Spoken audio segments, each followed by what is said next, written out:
Bonjour, soyez les bienvenus. Je suis très heureux de vous retrouver pour une nouvelle édition de votre Focus Business. Vous connaissez cette émission par cœur. Nous donnons la parole à ceux qui façonnent l'économie française. Avec mon invité du jour, vous allez découvrir un acteur historique de la certification qualité en France. Comment ça marche, la certification qualité en France? Il va tout nous dire. C'est François Galinou, président de l'ICPF. Bonjour François Galinou. Bonjour. Très heureux de vous accueillir. Alors on va commencer par le début. ICPF, ça veut dire quoi? Institut de certification des professionnels de la formation. C'est plus simple en le disant. Voilà, c'est plus simple en le disant, mais c'est comme IBM, on ne sait plus ce que ça veut dire, donc c'est pour ça que je cale un peu sur ce mot-là. C'est vrai. Aujourd'hui, on dit ICPF, tout simplement. Alors, vos domaines d'activité, comment on peut présenter tout ça? Alors nous, on atteste de la qualité de la formation. Donc on délivre des certificats suite à des audits. On va faire des audits qualité sur fonction de référentiels, soit nationaux comme Calliope, soit internationaux comme ISO.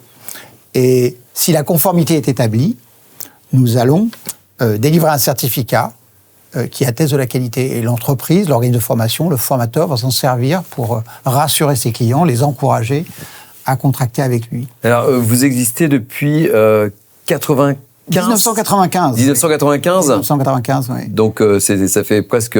Ça fait plus de 30 ans. Plus de 30 On a fêté ans. les 30 ans cette année. Ouais. Voilà. Et quels sont les grands domaines et les grandes phases de développement entre 95 et nous sommes en 2025? Alors, comment les choses ont évolué? Parce qu'il s'est passé beaucoup de choses. Hein. Oui, alors en 95, c'est la naissance des démarches qualité de formation professionnelle.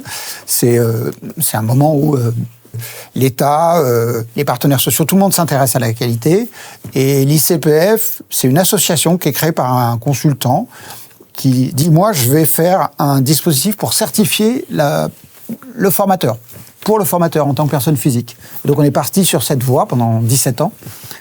À partir des années 2005, l'ICPF, on a investi dans les normes internationales. C'est un sujet qu'on ignore souvent en France. Il y a des normes internationales de formation qui ont été créés à partir de 2005 à peu près. Donc là, nous, on a investi, on a suivi tous les travaux. Et en 2013, j'ai transformé l'association en entreprise pour pouvoir investir. Et c'est là où il y a eu des réformes de la formation professionnelle qui ont fait qu'il y a eu un premier dispositif en 2013-2015 qui nous a bien fait progresser, puisqu'on est passé on devait réaliser à l'époque un chiffre d'affaires de 40 000 euros par an, et on est passé à 1 million d'euros. Ah oui. Donc beau développement déjà. Beau développement, oui. Ouais, tout est relatif, mais beau développement. Et là, on avait un dispositif pour les formateurs, donc on s'adressait qu'aux formateurs.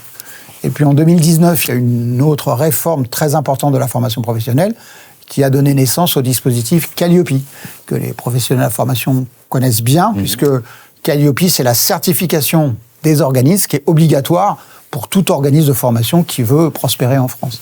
C'est incontournable. Alors, comment se déroule justement, j'aimerais bien qu'on rentre dans le concret, un processus de certification? Comme dirait mon ami Michel Chevalet, comment ça marche? Alors, l'organisme de formation nous fait une demande. Ouais. Donc, ils vont nous faire une demande de certification. Ils vont nous donner un certain nombre d'informations qui va nous permettre d'établir une proposition. Et donc, on va faire un contrat, et dans le cadre de ce contrat, on va faire un audit. Donc, l'audit, c'est qu'on a un référentiel, et on pose un certain nombre de questions, on va dans les locaux, on regarde comment ça se passe, et on établit la conformité. Par exemple, vous avez un indicateur, on parle de la communication de l'organisme de formation. Cette communication, elle doit être juste, et elle doit, par exemple, très concrètement, donner des taux de réussite. C'est-à-dire qu'à l'issue de la formation, qui réussit, quel est le taux de placement, quel est le taux de satisfaction.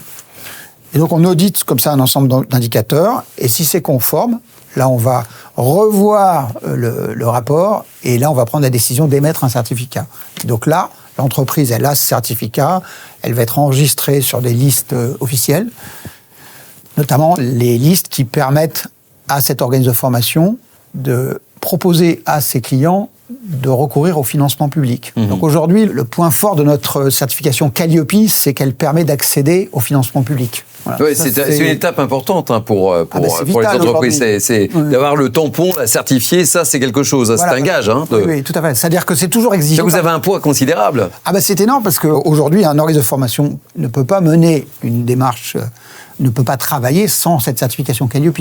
Donc là, on a un poids très important. Et vous sentez cette pression quand vous débarquez dans les centres de formation, on doit vous accueillir en disant « Wow, attention, parce que les enjeux sont importants ». Oui, alors... C'est un peu comme ça que ça se passe complètement, aussi. Hein. J'ai jamais Parce vu... que vous regardez tout, là. Voilà, on fait à peu près entre 4 et 5 000 audits par an, et donc j'ai jamais vu un client qui était serein avant l'audit, quoi. C'est ça, quand on vous voit arriver... oui, on n'est pas tranquille. On n'est pas tranquille, c'est ça. Pourtant, vous me paraissez sympathique. Mais moi, c'est pas moi qui fais le... J'entends bien, mais la maison que vous représentez. Ah oui, la maison, oui, CPF, c'est très important. On a en plus la réputation d'être très exigeant, donc oui, c'est une prestation importante. Ça ressemble un peu au permis de conduire. Oui, c'est un peu ça. On n'est pas tranquille. Je ne sais pas faire le parallèle, mais c'est un peu ça, quand même. C'est un peu le permis de conduire pour les organismes de formation. Oui, et vous arrivez avec votre sacoche et vous regardez si l'entreprise coche les cases, quoi. Voilà, exactement. C'est un peu ça. Aujourd'hui, c'est digitalisé parce qu'on a une plateforme, mais donc l'auditeur va ouvrir son PC, il a accès à un certain nombre d'informations et donc il va taper sur son ordinateur. Oui, mes cheveux blancs traduisent un petit peu. Hein, la méthode à l'ancienne, mais c'est un peu ça. Quelles sont les perspectives un peu de développement pour vous, puisque maintenant vous êtes une entreprise, donc... Complètement. Alors nous, notre mission, c'est de développer la qualité de la formation. Donc les perspectives sont à l'international sur des dispositifs basés sur des normes internationales, des normes ISO. Donc vous avez 2 grandes normes internationales aujourd'hui, l'ISO 9001 ou l'ISO 21001, qui sont des normes pour les organismes de formation. Donc ça, c'est un développement possible.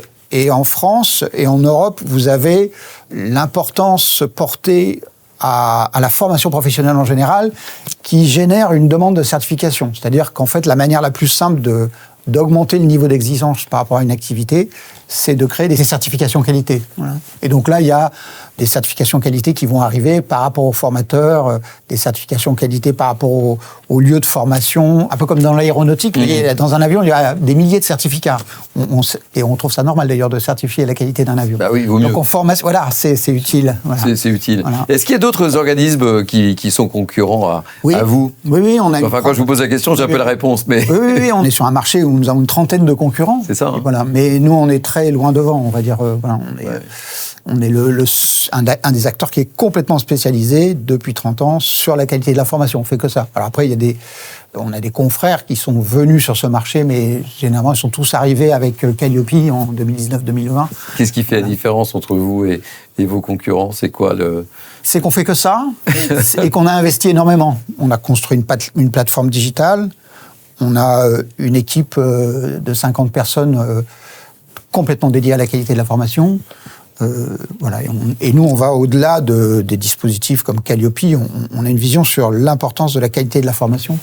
Je pense que mes confrères n'ont pas, parce qu'ils ne font pas ça depuis 40 ans, comme moi. Voilà. C'est ça, c'est l'expérience qui paie. Voilà. J'ai tapé sur un clou depuis 25 ans, qui était la qualité de la formation, et je ne suis pas prêt d'arrêter. Bon, on arrive au terme de cette émission, ça passe vite. Hein. J'avais encore plein de questions à vous poser. Quelles sont les valeurs qui vous habitent, si je puis me permettre?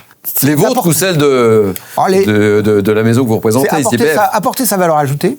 Apporter sa valeur ajoutée, c'est d'ailleurs par rapport à une situation, de dire voilà, qu'est-ce que je pourrais faire pour que cette situation-là avance.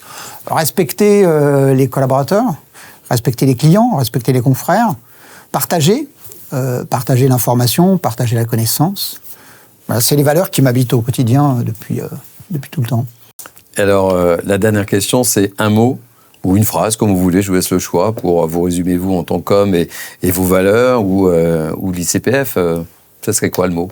Alors, les 2 mots qui me caractérisent, c'est... deux mots. Je vais en prendre 2. Bon, je vous l'accorde. Je vais pas me mettre mal avec l'ICPF. Moi, j'ai 2 mots, c'est qualité et formation. Qualité et formation. Qualité et formation, c'est les 2 mots qui m'habitent. Bon, est-ce que vous avez validé Focus Business? Oui, très bien. C'est intéressant parce que là, en ce moment, nous aussi, on est très Focus Business. Donc, le thème m'a parlé tout de suite. Donc, vous validez l'émission? Complètement, oui. Je reviendrai avec plaisir. Vous m'envoyez rassuré. Merci beaucoup. François Galinou, président de l'ICPF, était mon invité dans Focus Business. Il a validé l'émission, donc vous pouvez la regarder en toute tranquillité. Une émission à voir sur lefigaro.fr.